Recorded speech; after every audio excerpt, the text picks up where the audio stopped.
That's right. It's Allie Grace, and it's the Granddad and Allie Grace show.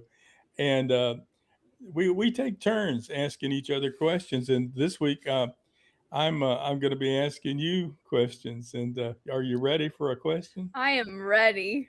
Well, since it's Easter's coming up, and so I've been thinking about what I wanted to ask you. And so I think the first question I want to really ask you is, okay, so back, I mean, I know you're still celebrating Easter, and it's still a big deal to you guys, but back when you were young, was dressing up for Easter, did that take more of your focus? Were you more excited about dressing up for it, or finding out what was in your Easter basket? I Okay, that's hard because I think shopping for the Easter dress was like the most fun because, of course, I just love shopping. But my mom put together every year the best Easter baskets. And so Mm. it was like you were so excited to wake up and be like, what's in my basket this year? And she did it every single year. I mean, she's so good at the baskets. And I remember my first year of college, I was like, Mom, am I going to get an Easter basket? Like, I was so concerned that I wasn't going to get one. Did you? Um, Did you get one? she did. She sent me one. She's very Oh kind. my gosh. Yeah. I mean, still, even this year, she didn't give me a basket, but she did give me like an Easter present. So she's so good at it. So I don't know.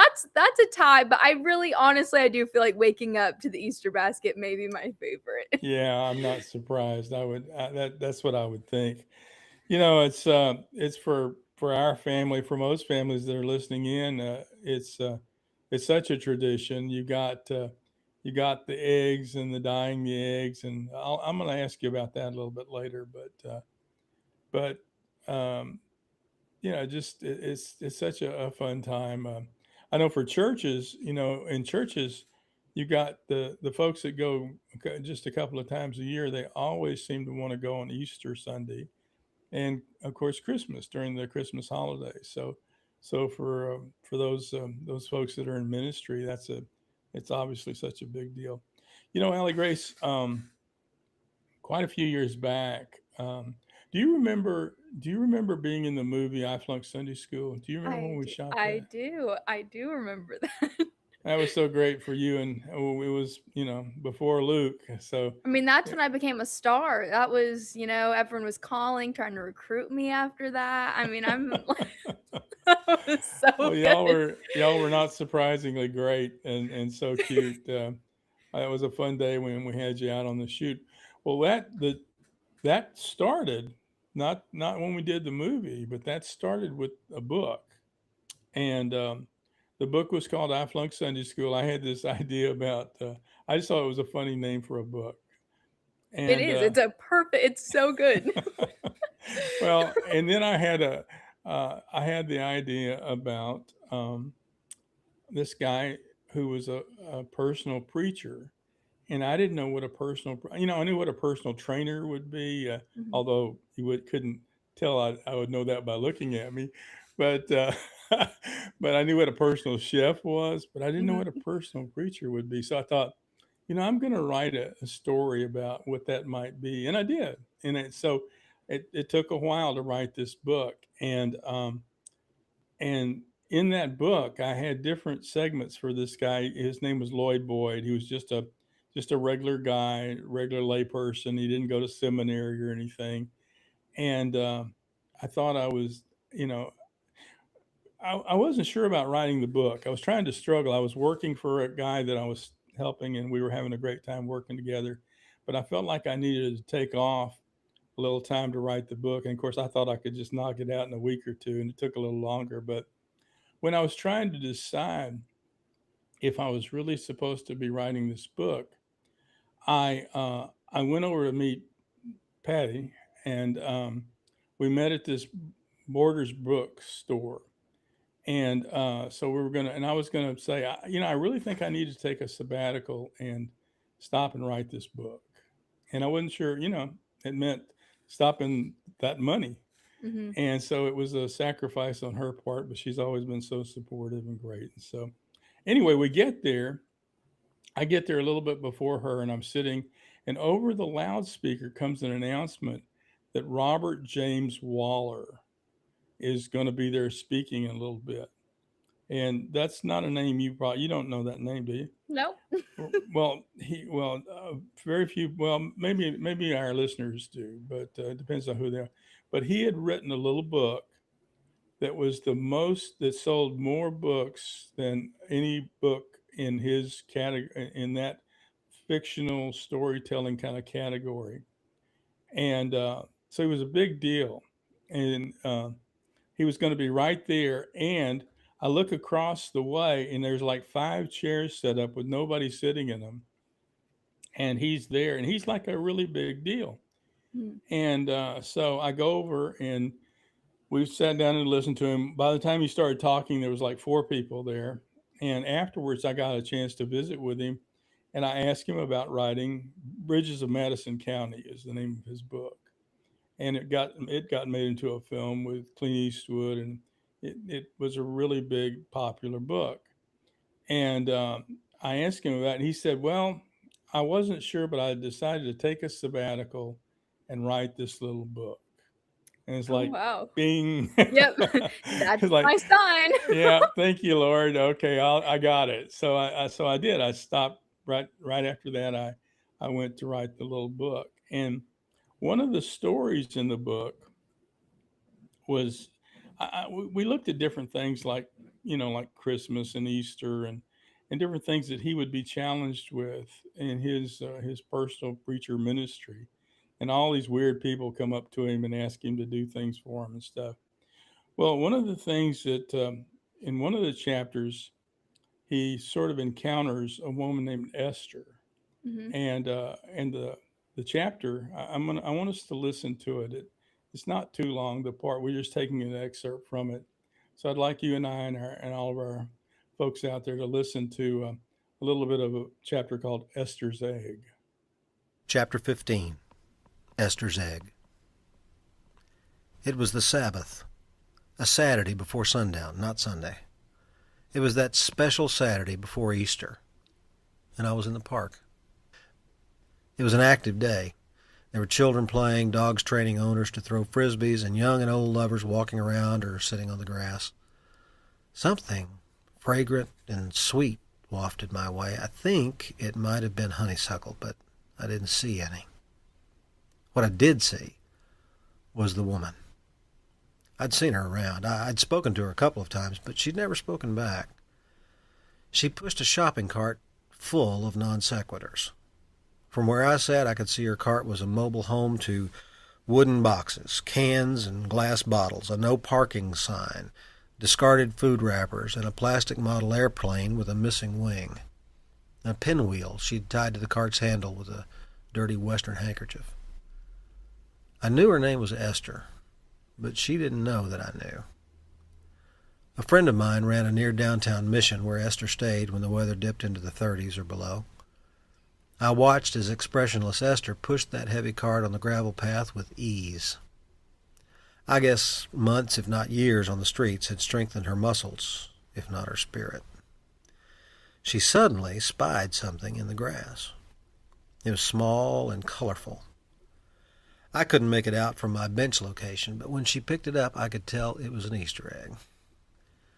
The contrast of the brightly decorated, perfect egg in the dirty hand of the disheveled woman was striking. She quickly hid it under her holey sweater and turned to see if it belonged to anyone. But everyone was much too intent on having fun to be concerned with her or her treasure. She pushed her heavy cart over to an abandoned table away from the other cement picnic tables.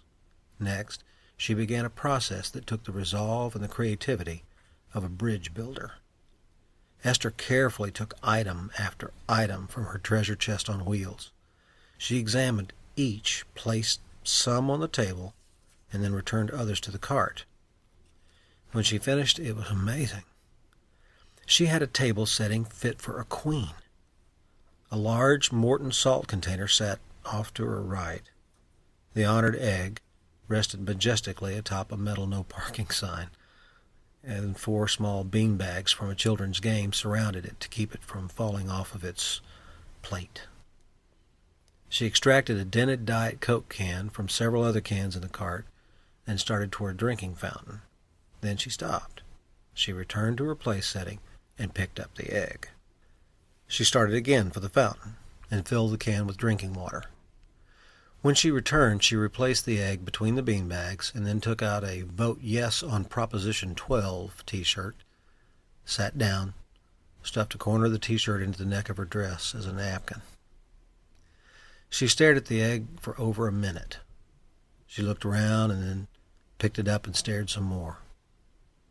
When she was through with her lengthy appreciation, she was ready to eat. Just as she started to crack the eggshell on the side of the no parking sign, she stopped. She returned the egg to its beanbag nest. I thought she was going to repeat the examination process, but instead she lowered her head to pray. It was very sweet. I lowered. So that's part one. That was really sweet. Yeah, it gets interesting here in a minute. Not that I think that was interesting. One of the most interesting things to me about that was the voice of that guy that read it to us is Steve McCurdy. Good friend. Yeah, he's just a fantastic voiceover actor. I had the pleasure, honor to he and I had a radio show together called the Neon Fish for quite a while, and that was fun. So, yeah, it was just always great. And then when we did the movie, Steve actually directed the film. So he directed you and everybody else on the film. He and I worked together on the screenplay and worked together on producing, but he was the man. So How cool. it's just great to hear his the way he makes the words come alive from that little pieces of paper that I stuck together. During all that time, that was quite a few years ago now, and then how it, like Bridges of Madison County, it started as a sabbatical, and then it moved to a book, and then to a film, and so that's great.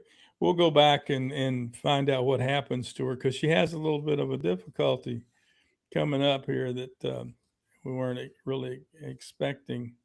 But I want to ask you now about the second Easter question here. Mm-hmm. When you were dyeing eggs, when you and your mom were getting ready to make those great baskets that she had for you and your sister, and later your brother, and then all the family, what was your process for dyeing the eggs? Were you did you do like throw it in a cup or something and do all one color? Did you try to do stripes? Did you put stickers on them? How did you do that? Well, my pride wants to be like, oh, I tried really hard and they turned out so good. But realistically, I would try really, really hard to have these intricate designs and, have like a smiley face or, just something. And it always came out looking horrible. And so then I was like, oh, just throw it in there. It doesn't matter what it looks like. I would look over and see my sister and my mom's, and theirs like always come out perfect, and mine are somehow always brown. Like, and I'm like, I put it in green. Like, I don't. Mine always Your look good. eggs were brown? They literally, I think sometimes I would try and like mix the colors Yeah. and make it, and then it would Yeah. end up like mom's and my sister's would look so vibrant and beautiful, and that'd be like my mom would always kind of put mine in the back, like, oh, they'll Yeah. taste good, So That's so yeah, no, I didn't funny. really ever try. I just wanted it. Took creative freedom there, and Wow. I remember, we had this thing called PAS, PAAS, I think, Mhm. and it came in a little box, and you put had these little different colored tablets, and you dropped them in a cup, and then you put, I remember Vinegar. Yes, Yeah. exactly. That's what I was going to say. I remember the smell of vinegar, and it Mhm. had this cheesy little wire thing that the egg was supposed to sit in. And it Yeah, was, the little like it looks almost like the Big Dipper. Like you yeah, have to, yeah, yeah, yeah. exactly. And you lowered that down into the thing, and it would fall off. And oh my Mhm. gosh, yeah, and I had no pay. I had as much patience then as I have now, which is zero. Yeah. So the idea of putting that in there and trying to get, of course, I did artistically. I wanted it to be like you. I wanted it Yeah. to be great. I I wanted it always to had be, high hopes for them, and then yeah. they'd come out, and I'd be like, "Well, that's okay. Maybe next time." Yeah, well, I would put maybe half of it in, and then try to turn it over and do the other half, and then have a little bit of an overlap. So basically, you had three colors. You had the Mhm. top, bottom, but yeah, I don't know. I was just never, um, yeah. And then by before too long, everybody went to candy eggs and things, and so I still love dyeing eggs every year. I mean, that is like my favorite my one of my favorite Easter activities is dyeing the eggs, and then the next day you make egg salad, and yeah. some of the dye though always gets on the egg, so it's like this rainbow egg salad. It's my favorite. I I love love it. that. I love doing it. I made my all my in-laws family do it last year. I was like, we're dyeing eggs, and they're all boys. And so they were like, we don't dye eggs. I'm like, nope, everyone's gonna sit down. We're dyeing the eggs. They're gonna look beautiful. Like, we're gonna do Oh, it. And it was a blast. I love dyeing eggs. that is so great. Well, where are you going to do this year? Um, we're gonna go to my in-laws this year. They have extended family there, so I'm gonna bring all of the eggs. Last year I made everyone wear Easter bunny like ears. I mean, I really made everyone participate. So we're gonna be running it back again this Well, I hope year. I hope when you get to town they haven't moved and not told you where they are, just in case they're trying to dodge the Suddenly bunny everyone's ears. gonna be sick and like, Yeah, oh, I don't yeah. know if I feel good. No, I'm sure they appreciate that so much. I'm sure it's a big part of their new family tradition is having you do that. Well, we're going to listen to the second half of Esther's Egg here and see what's up. Esther finished her prayer before I did. When I looked up, she was actually licking her lips in anticipation of her small elliptical Easter dinner. Just as she prepared again to crack the decorated delicacy, someone shouted at her, "Hey, lady, that's my egg!" 20 feet from her was a 7-year-old boy, holding a much too decorated basket full of colorful eggs. Esther started to hide the egg back in her sweater. I could see her as she looked at the boy and then at his overflowing basket. She was at first angry as the boy crossed to her. I was looking around for his parents. I remembered as I walked up there were adults just beyond the trees where Esther's Sunday luncheon spread now rested. They were hiding Easter eggs, and now the hunt was on. The little boy was trying to win with the most eggs found. Now I saw other children in the distance hunting and finding eggs. The adults were near them. Esther reached into her shopping cart and grabbed the airplane with the missing wing. The idea of barter seemed to cross her mind, but then she replaced the plane angrily. Esther's expression changed from anger to outcome as she looked into the boy's face. Defeated, she held the prize egg out to the child. She had been disappointed before. Once the egg was in his hand, the boy ran off to look for more. Esther silently and sadly reversed her dining preparation process. She returned the Morton salt, bean bags, and no parking sign to their special places on her war wagon. From my bench, I noticed I wasn't the only person watching her. The little boy had run halfway back to his parents and to the hunt, stopped, and was now watching Esther as well.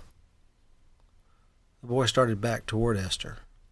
What else could he want, I thought. Is he going back for the model plane? Her back was to him. The boy slowly snuck up behind her, and he quietly placed his entire basket on the cement table. He ran almost to the trees, stopped, looked back at Esther just as she turned in total surprise. "Happy Easter, lady!" He smiled a wide smile of someone who enjoyed doing a good thing. And then he ran back to his family. Esther clutched the treasure to her chest. I lowered my head and I thanked God for Easter and for giving us his whole basket in Jesus.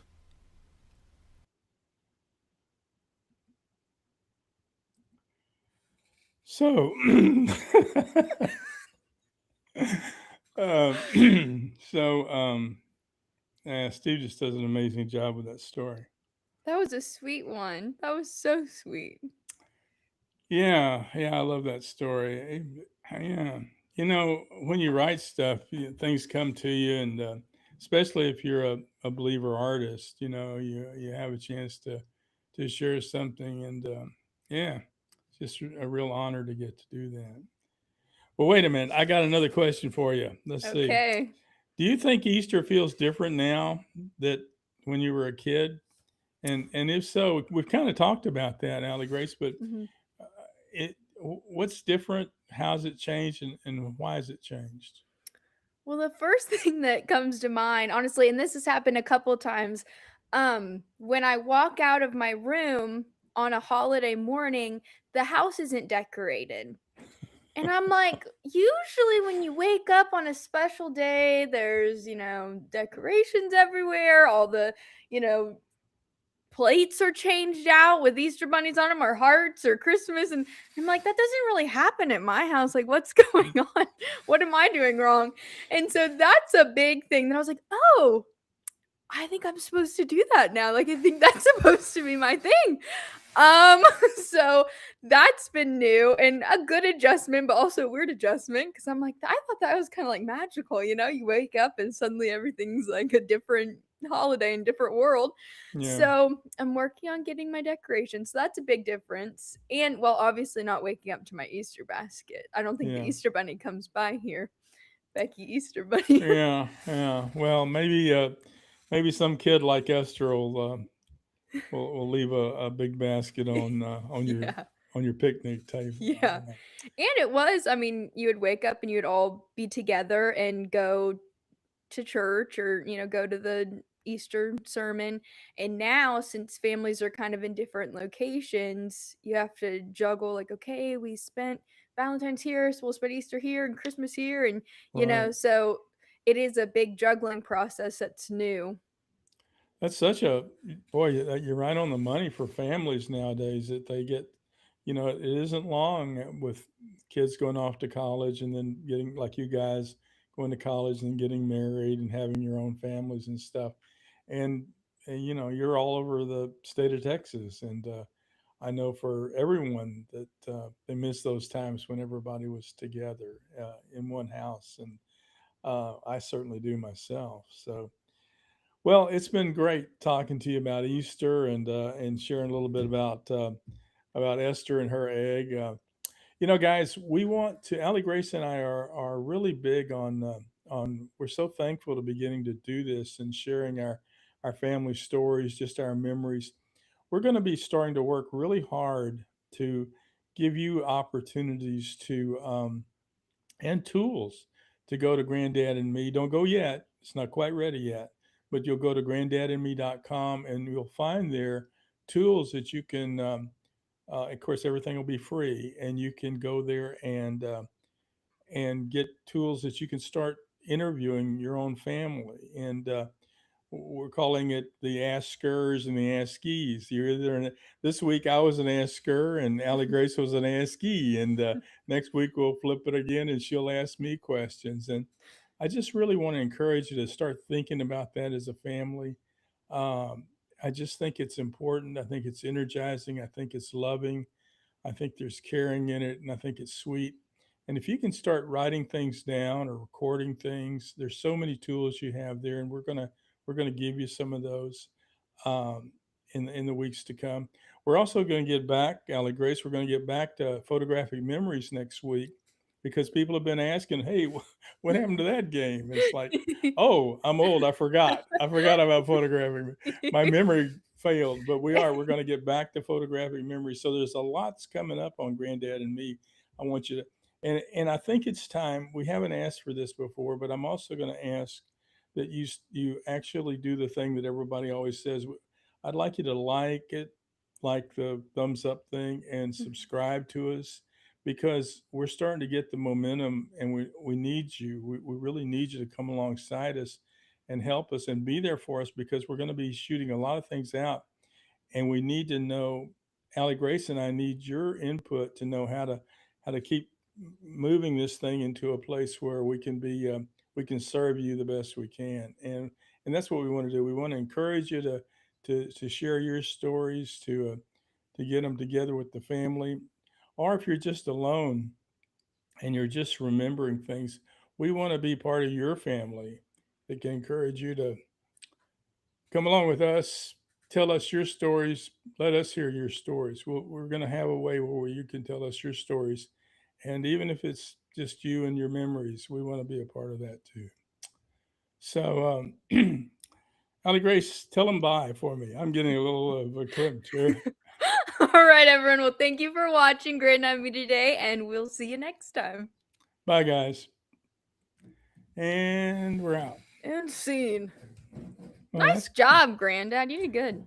Okay. You don't think?